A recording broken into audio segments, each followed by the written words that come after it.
Cook channel. இன்றைக்கி நம்மளோட சேனலில் ரொம்பவே சூப்பரான மங்களூர் ஸ்டைலில் மீன் குழம்பு எப்படி பண்ணுறதுன்னு பார்க்க போகிறோம். வாங்க என்னென்ன பொருள் வேணும், எப்படி பண்ணலான்னு டேரெக்டாக வீடியோலேயே பார்த்துடலாம். மங்களூர் மீன் குழம்பு செய்கிறதுக்கு ஒரு மசாலா ரெடி பண்ணிடலாம். ஒரு 2 ஸ்பூன் நல்லெண்ணெய் ஊற்றிக்கலாம். சூடானதும் ஒரு ஸ்பூன் மிளகு சேர்த்துக்கலாம். 1 ஸ்பூனுக்கும் கொஞ்சம் கம்மியாக சீரகம் சேர்த்துக்கலாம். 1 ஸ்பூன் மல்லி சேர்த்துக்கலாம். எல்லாம் பொரிஞ்சதும் குழம்புக்கு எவ்வளோ காரம் சேர்த்துப்பீங்களோ அந்த அளவுக்கு நம்ம வத்தல் இதில் சேர்த்துக்கலாம். ஏன்னா இதுக்கப்புறம் பொடி எதுவுமே சேர்த்துக்க போகிறதில்ல. அப்புறம் ஒரு கைப்பிடி தேங்காய் சேர்த்துக்கலாம். அப்புறம் ஒரு பெரிய தக்காளி கட் பண்ணி சேர்த்துருக்கேன். எல்லாத்தையும் நல்லா வதக்கி விட்டுடலாம். நல்லா வதக்கியாச்சு. இப்போ இதை ஆஃப் பண்ணிவிட்டு ஆற வச்சு மிக்ஸி ஜாரில் சேர்த்துக்கலாம். ஒரு 5-6 கருவேப்பிலை, ஃப்ரெஷ் கருவேப்பிலை இருந்தால் ஃப்ரெஷ் கருவேப்பிலை சேர்த்துக்கோங்க. என்கிட்ட இல்லாததுனால இதை சேர்த்துருக்கேன். அப்புறம் ஊற வச்ச புளி, ஒரு எலுமிச்சம்பழம் சைஸ் அளவுக்கு புளியை ஏற்கனவே லைட்டாக அது கட்டியாக இருக்கக்கூடாதுங்கிறதுக்காக தண்ணியில் ஊற வச்சுருக்கேன். அதை சேர்த்துக்கிறேன்.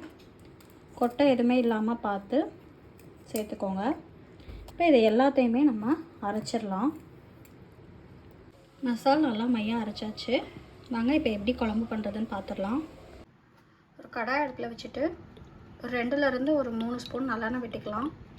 எண்ணெய் சூடானதும் தாளிப்புக்கு ஒரு 5-6 வெந்தயம், கொஞ்சமாக கடுகு, 2 வத்தல்,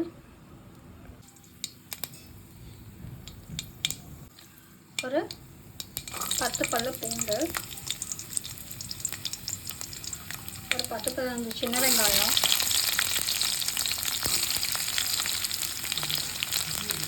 ஒரு சின்ன பீஸ் தக்காளி, 1/4 தக்காளிக்கும் கம்மியாக. இது எல்லாத்தையுமே நல்லா வதக்கிக்கலாம். தேவையான அளவு உப்பு சேர்த்துக்கலாம். அரைச்ச மசாலா நம்ம சேர்த்துக்கலாம்.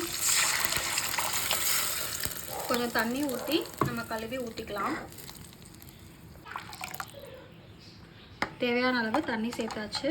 இப்போ இதை மூடி வச்சு ஒரு 10 நிமிஷம் கொதிக்க விடலாம். கொதிக்கட்டும். 10 மினிட்ஸ் ஆகிடுச்சு. குழம்பு நல்லா கொதிஞ்சு வந்துடுச்சு. இப்போ நம்ம மீன் சேர்த்துடலாம். எந்த மீன் வேணாலும் இந்த மெத்தடில் ட்ரை பண்ணி பார்க்கலாம். நீங்கள் எந்த மீன் இருக்கோ அந்த மீன் சேர்த்துக்கலாம். நாங்கள் வவ்வால் மீன் சேர்க்குறோம்.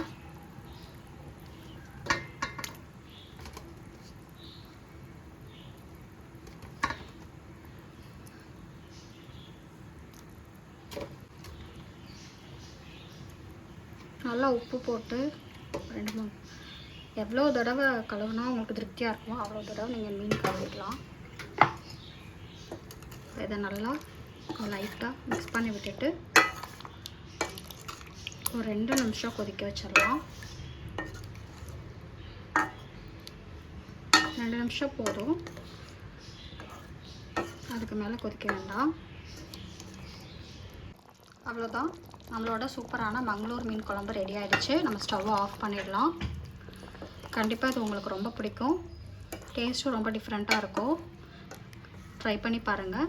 இந்த வீடியோ உங்களுக்கு பிடிச்சிருந்தா லெட்ஸ் குக் அண்ட் இட் சேனலை லைக் பண்ணுங்கள், ஷேர் பண்ணுங்கள், கமெண்ட் பண்ணுங்கள். கண்டிப்பாக சப்ஸ்கிரைப் பண்ணுங்கள். தேங்க்யூ.